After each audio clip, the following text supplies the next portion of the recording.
ब्रेकनंतर आपल्या सगळ्यांचं पुन्हा एकदा स्वागत. संभाजीराजांनी वयाच्या अवघ्या 16व्या वर्षी ज्या पद्धतीनं ग्रंथ लिहायला सुरुवात केलेली आणि त्याचप्रमाणे नाशिकमधील 16 वर्षीय चारू दत्तनंही तसाच प्रवास सुरू केलेला आहे, मात्र एका वेगळ्या पद्धतीनं. कसा पाहूयात.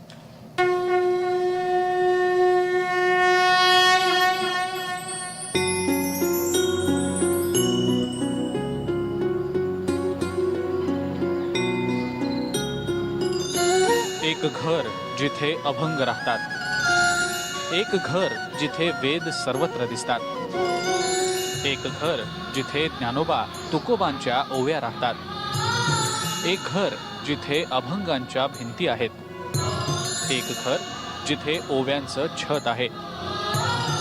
चला एका अशा घरात. महाराष्ट्राला संतांची मोठी परंपरा लाभलेली आहे आणि या संतांचे अनुयायी, त्यांचा भक्तगण देखील तेवढाच मोठा आहे.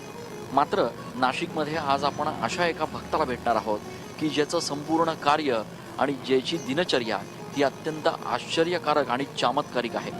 कोण आहे हा भक्त आणि नक्की त्यानं या सगळ्या भक्तीपायी काय केलंय आपल्या घरामध्ये, बघूयात या खास रिपोर्टमध्ये. नाशिकमध्ये राहणाऱ्या थोरात कुटुंबाचं हे घर.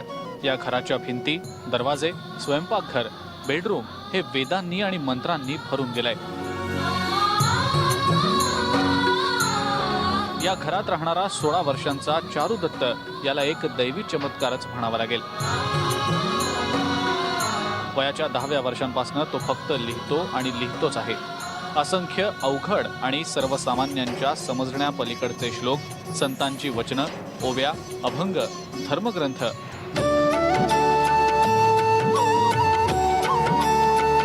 चारू दत्तच्या घरात पाऊल ठेवल्यानंतर घरातला एकही कोपरा, एकही जागा अशी नाही ज्या ठिकाणी त्यानं हे लिखाण केलेलं नाही.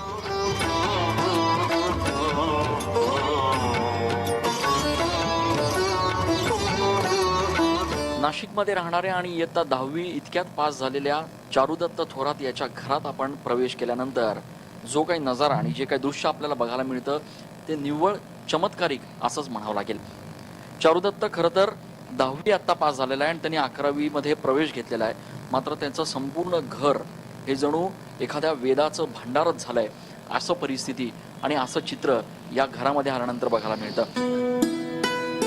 घरांच्या भिंतीवर, पंख्यावर, घड्याळावर, स्वयंपाकघरातल्या ओट्यावर, भांड्यांवर, कपाटावर, खिडक्यांवर जिथे जिथे म्हणून जागा दिसेल तिथे 16 वर्षांच्या या चारू दत्तनं मोठ्या साधू महंतांना देखील जमणार नाही असे ज्ञानेश्वरीतले पाठ लिहून ठेवले आहेत. लहानपणापासूनच चारू दत्त हुशार आणि इतरांपेक्षा वेगळा आहे. मित्र होते, मात्र त्याचं मन हे वेगळीकडेच होतं. त्याला लहानपणापासूनच अभंग, कीर्तनं, देवासंतांच्या गोष्टी ऐकायला आवडत असत.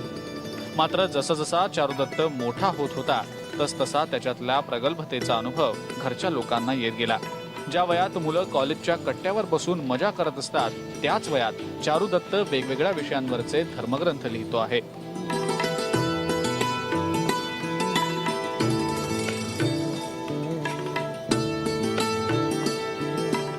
मानवी जीवनाचा प्रवास, त्याचा अंत, मोक्ष याबाबतचं त्याचं विश्लेषण ऐकून भल्या भल्यांना थक्क व्हायला होतं.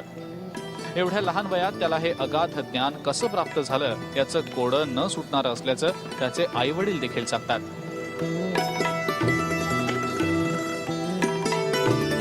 आमच्या पोटी आम्ही असं काय पुण्य केलं होतं की आमच्या पोटी असा मुलगा जन्माला आला. आम्ही तर त्याला अगदी म्हणजे त्याची सेवा नाही तर ही साक्षात विष्णूची, देवाचीच सेवा आहे. त्याचं अगदी म्हणजे खाण्यापासून तर अगदी छोट्या छोट्या गोष्टीसुद्धा म्हणजे एका कृष्णाच्या जशा खोळी होत्या तशा त्या, जसं यशोदा मैयाला कृष्णाची जसं जे अनुभव आलेला आहे तसा मला येतो. चारू दत्ताचं लिखाण हे गेल्या 2 ते 3 वर्षापासून या ठिकाणी घरात चालू आहे. त्याचा अभ्यास पाहता हे संतांप्रमाणे त्याचं हे लिखाण चालू आहे. त्याचं कोणत्याही प्रकारचा ग्रंथ न वाचता आणि कोणत्या प्रकारचा संस्कृत या विषयाचा अभ्यास नसताना त्याने जे लिखाण केलेलं आहे ते वेदांमध्ये, ब्रह्मवेद, जीवनवेद या प्रकारच्या वेदांमध्ये त्याचं लिखाण होत आहे आणि सातत्याने चालू आहे. चारू दत्तच्या आईवडिलांचे अनुभव थक्क करून टाकणारे आहेत. एकदा समाधी अवस्थेत लिहिण्यासाठी बसलेला चारुदत्त तब्बल 12 ते 15 तास सलग लिहितच असतो. अनेकदा मध्यरात्री बंगाली, कन्नड तसंच इतर भाषांमध्ये अस्खलित संतांच्या ओव्याही म्हणतो. अनेकदा तर मध्यरात्री उठून लिखाणही करतो. विशेष म्हणजे एवढं सारं लेखन करून देखील चारुदत्तला 10वीत 80% मार्क्स मिळाले आहेत. धर्म, ज्ञान, मुक्ती, स्वर्ग, नरक, मोह या आणि अशा अनेक विषयांवर चारुदत्त धर्मशास्त्राला आधारभूत असे संदर्भ देत त्याचं विवेचन करतो. चारुदत्तचे आषाढी वारीबाबत तसंच नाशिकमध्ये होणाऱ्या सिंहस्थाबाबत सडेतोड विचार ऐकून कोणी महात्मा किंवा मोठा संत आपल्याशी बोलत तर नाही ना असा भास आपल्याला होईल.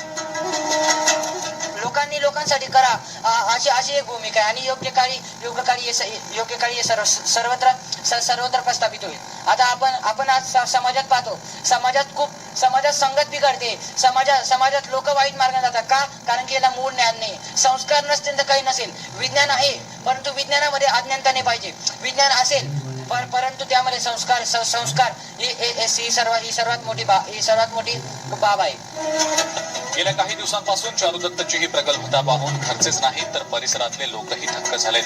चारुदत्तच्या या वर्तनाबाबत वेदशास्त्राच्या अभ्यासकांना हे एक वेगळंच रसायन असल्याचं वाटतंय. नाशिकचे प्रसिद्ध वेदाभ्यासक आणि धर्माला शास्त्राची जोड देण्यात ख्याती असलेले विश्वासराव साक्रीकर यांनी या सगळ्याचं विश्लेषण केलंय. हे जो तो मुलगा लिहितो आहे हे मनाने लिहित नाही, हा कॉन्शियस कॉस्मिकने लिहितो आहे. कारण तो जे अभंग लिहितो, जे काय त्याला सुचतं, ब्रह्मांडाच्या विविध यंत्र लिहितो, आकृत्या काढतो, हे सगळंच्या सगळं कॉस्मिक कॉन्शियसशी संबंधित असलेली गोष्ट आहे. आणि कॉस्मिक कॉन्शियस जो आहे हा प्रकाशाच्या वेगाने कुठेही जाऊ शकतो असं आपण म्हणू शकू. मन जर जाऊ शकतं तर कॉन्शियस, सबकॉन्शियस आणि कॉस्मिक कॉन्शियस अतिवेगाने कुठेही जाऊ शकतो. अवघ्या 16 वर्षांच्या चारुदत्त थोरातनं आतापर्यंत लोकांना चकित करणारे ग्रंथ लिहून काढले आहेत. बरं, त्याचा लिहिण्याचा वेग बघून तो विचार कधी करतो, पाठांतर कधी करतो आणि लिहितो कधी असा विचार पाहणाऱ्यालाही पडावा.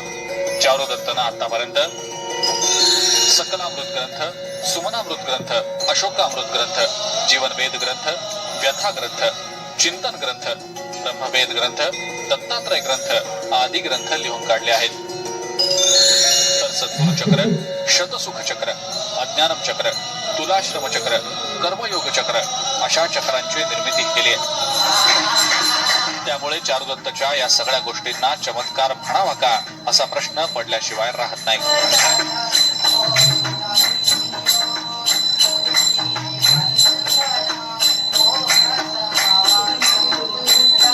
ज्ञानदेवे रचिला पाया तुका झालासी कळस अशी जरी ओवी असली तरी नाशिकच्या चारुदत्तनं मात्र आता याही पुढचा प्रवास जो आहे तो त्याच्या लिखाणाच्या माध्यमातून सुरू केलाय. चारुदत्तचं संपूर्ण घर म्हणजे ज्ञानाचं एक मोठं भंडार झालंय. या क्षेत्रातल्या तज्ज्ञांनी आता या सगळ्या गोष्टींचा नीट अभ्यास करून समाजाला याच्यामधनं काय बोध देता येईल त्याबाबत प्रयत्न करण्याची गरज आहे. नाशिकहून कॅमेरा पर्सन आकाश शेवलेसह मी चंदन पूजाधिकारी, TV9. तर आमचा स्पेशल रिपोर्ट पाहिल्यानंतर आपल्याही लक्षात आलेलं असेल की चारू आकाशा एवढा हा या आम्ही कार्यक्रमाला नाव देण्यामागचं खरं कारण काय, त्याच्याशी देखील बातचीत करणार आहोत. त्याचबरोबर मुकुंद जे आपल्या बरोबर देखील बातचीत करणार आहोत एका छोट्याशा ब्रेकनंतर.